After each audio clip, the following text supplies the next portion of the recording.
睡前聽完一本書，今天聽天才在左，瘋子在右。你有沒有想過，我們所謂的正常也許根本不存在？當所有人都在同一軌道上奔跑，那些停下來的人真的瘋了嗎？還是我們才是被馴化的那一群？如果你也曾在深夜裡質疑過這個世界的真實性，那麼今晚讓我帶你走進一個你從未想過的維度。這本書不是心理學教材，不是獵奇故事集，而是一面鏡子，讓你看見所謂瘋子眼中的世界比我們的可能更加清醒。作者高明用了4年时间走进精神病院，和那些被稱為病人的人对話。听完他們的故事，你會發現一件更可怕的事兒，他們的邏輯和我們並沒有本質區別。書中有2個故事幾乎擊穿了我對正常的理解。第一個，關於一個相信自己是小說主角的男人。他坐在院裡的會談室，習慣性地在桌子底下搓着手。當作者問他，你怎麼證明我是你創造的角色？他笑了。你寫小說會把所有角色的家底都交代清楚嗎？我現在的身份是主角，不是作者。讀者只會看到某年某月某日，我在精神病院見了你，至於我們聊了什麼，只有我知道。作者試圖用邏輯反駁，那你為什麼不讓時間过得快一點？為什麼不寫個超人來救你？他大笑起來。小說的時間流逝是按照書中的自然規律的，3年在讀者面前只是幾行字，但小說裡的人物都老老實實過了3年。我是主角，就必須忍受這點無聊。那一刻，作者發現，從他個人的角度講，他的世界觀堅不可摧。半年後，這個男人出院了。臨走時，他狡黠地對作者說，還記得第一次那張桌子嗎？去看看桌子背面。作者趴下去看，桌底有指甲刻出的歪歪斜斜幾個字，半年後離開。那是他們第一次見面的日期。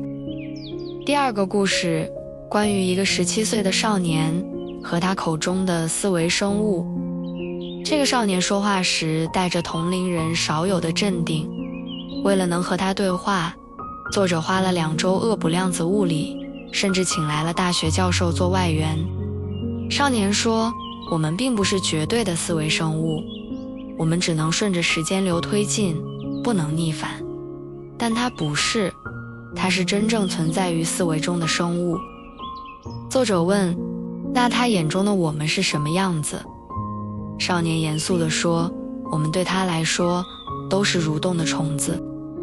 他繼續解釋，你可以想象，跨越時間來看，我們是一條條長長的蟲子，從床上延伸到大街，延伸到公司，因為我們的动作在每個時間段都不同，所以跨越时间来看，我們就是蟲子。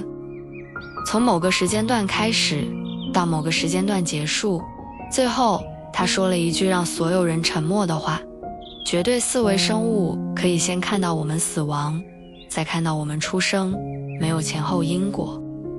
其實這個我很早就理解了，時間不是流逝的，流逝的是我們。後來少年接受了量子物理考試，結果很糟，作者聽了有些失望。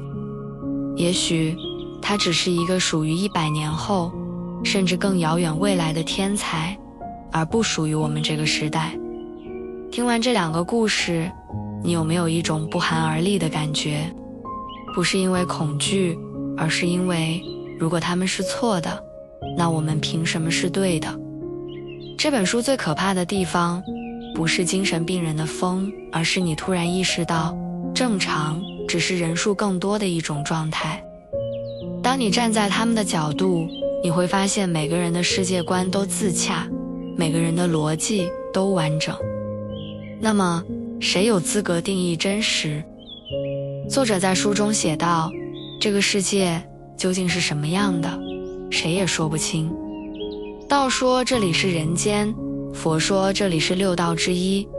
上帝說這裡是戰場，物理說這裡是粒子的聚合體。